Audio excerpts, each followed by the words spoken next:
Rafiki yangu alikuja nyumbani, unielezea shida fulani, atalifukuzwa kazini na hajui atafanya nini.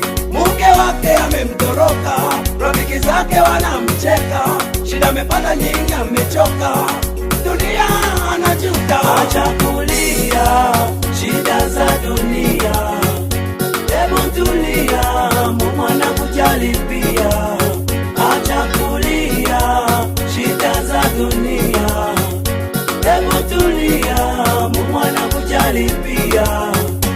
Maisha mwendo ni pole, ukipata shida leo usikonde, wengi wako kama wewe, usijali. Acha kulia, si maisha